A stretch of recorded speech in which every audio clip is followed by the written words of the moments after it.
So back 360s are probably one of like my top 10 dream tricks to just be able to have on lock and do at any time. Nowadays it seems like there are so many skaters that can just huck back threes off stuff, into stuff, whatever it is. They have so much control with their back threes. I can do really gross like 360 pivots with a little bit of a pop, but I want to be able to do them clean and do like the whole rotation with practically no pivot. That's the goal. One skater that's been doing super buttery back threes for years is Louie Lopez. So hopefully today we can break down Louie Lopez's back three so that somebody average like me or you can get this trick on lock and be able to do that full rotation right away clean and impress the homies. First, if you like these videos and you do want to see more, I make 6 a week, so you can subscribe, and if you want to see all 6 videos, hit the bell, that way you'll be notified. Liking the video helps my channel grow, so I'd really appreciate it if you do that. If you want to follow me on Instagram, you can follow me at the local Joe. Remember to make every day a Friday. If you want to get a shirt, the link is in the description with links to everything that I skate, so if you want to see what I'm riding, you can check that out below. So there are basically 2 main keys to this trick from watching Louie Lopez that I've identified. One is the scoop, and then the second is rotation with the shoulders. Like the first thing you want to learn is just how to get the scoop on flat. So from what I can tell, the scoop is really all about weight shifting, really similar to the tray flip. So rolling into the trick, most of his pressure is actually on his front foot, and then as he starts to rotate his shoulders backside, his weight starts to transfer onto the popping foot, his back foot. And then just like we discussed in the Nigel Houston taught me how to tray flip video, there's this release mechanism where you put all of this pressure down into your board and then you lift up that front foot to get it out of the way. That way all of the pressure gets transferred to the back foot, and then that board pops and scoops. So pressure down and then release. So that's why I'm saying this trick seems a lot like the tray flip, is because it's that same scooping, releasing motion. Just like with Nigel's tray flips, you can see with Louie Lopez, when his tail is just starting to scoop on the ground, his back foot is a lot lower than his front foot. He gets his front foot out of the way, and this makes sense because you've probably seen a lot of pro skaters do back threes with their front foot kind of off the board, dangling a little bit. And that's because to get that proper scoop, you get that front foot out of the way, and that releases all the force into that back foot, creating that nice pop and scoop just like with a tray flip. So the first thing that Louie suggests is just to learn how to do that scoop motion, but with back 180s. So to just kind of get used to the motion, doing it halfway, and then once you feel comfortable, start to add in the second part of the rotation. So that's what I'm gonna do, is I'm gonna practice that release mechanism, but just go back one, and then when I'm starting to feel comfy,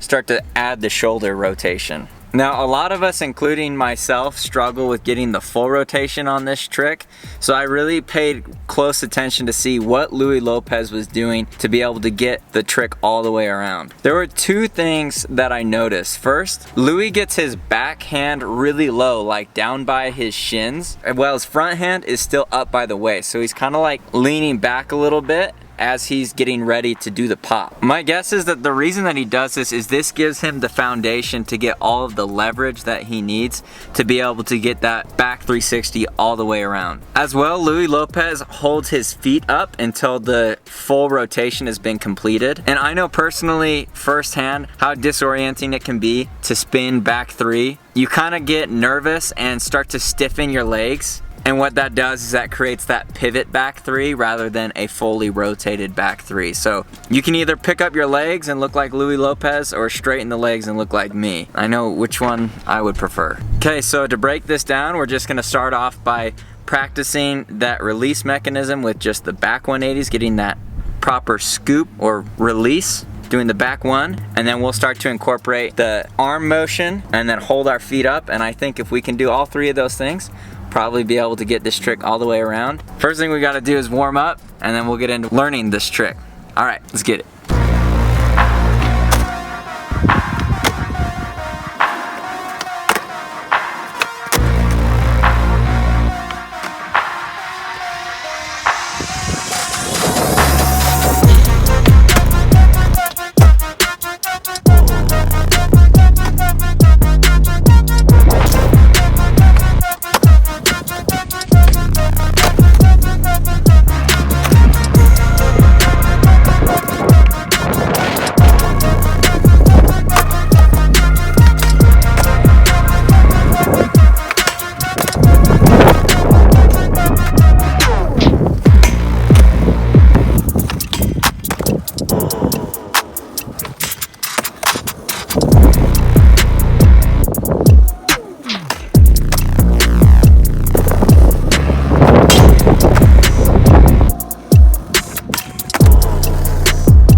guys, well, it's super windy. It's finally actually starting to die down, but it's been a super windy session so far, which is super annoying. It's just really frustrating when your board wanders off in the middle of a trick. But I mean, I don't have to be here skating. I could go home, but I choose to be here, so gotta own up to my decision. Just be patient with the wind. Play it as it lies. All right, so we're ready to start learning the back three. First thing we want to do is practice that scoop and that release mechanism, just doing a back 180. So let's do a bunch of those till we feel good, and then we'll add in the shoulder rotation.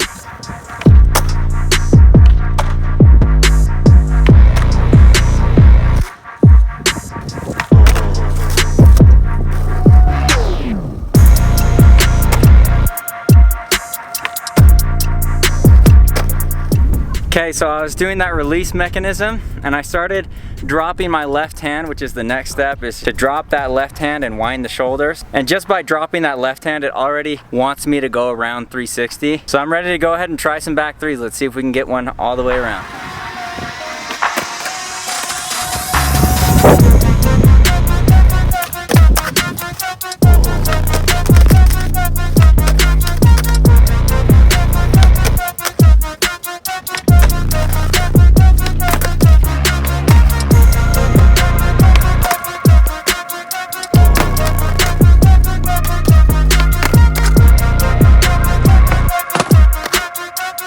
Alright guys, well, that trick is difficult because practicing it, you just get so dizzy. It's like you can't do that many in a row. So it's hard to like practice. It seems like it's more of a trick that you do a few each session and it gets better and better, but doing them like on repeat like that, I don't know if I suggest that. It just made me really, really dizzy. The one thing that I do feel is like a positive takeaway from this is I do feel like my 360s got like a little bit higher, like maybe an inch, but up is the right direction to be going. So I also feel like the arm thing that I was talking about makes a lot of sense. You drop the left arm down by the shins, so you basically create like this tilt. And then the other thing that I learned is with that tilt, you kind of want to bring your front shoulder, like tuck it, before you even pop the board. So that's what I wish I would have practiced when I was doing those scoop 180s. I wish I would have been focusing on tucking my shoulder and doing the release mechanism. I think if I would have practiced those two things more and then just waited to get into actually doing the full 360s, things probably would have gone better, just because you get so dizzy so quick doing the full rotation, whereas 180s, it's not that bad. So definitely some positive takeaways from this video. Shout out to Louie Lopez for helping me get even slightly better backside 360s. They're not quite fully rotated, and I hope they will be eventually, but we just got to keep on focusing on doing that release and getting those shoulders around. So thank you guys so much for watching these videos. If you like them, go ahead and subscribe. If you want to see all 6 that I put out each week, turn the notifications on. You can follow me on Instagram at @theLocalJoe. Remember to make every single day a Friday. You can get gear down in the description along with everything that I skate. So that's gonna be it till next time, guys. So make every day a Friday.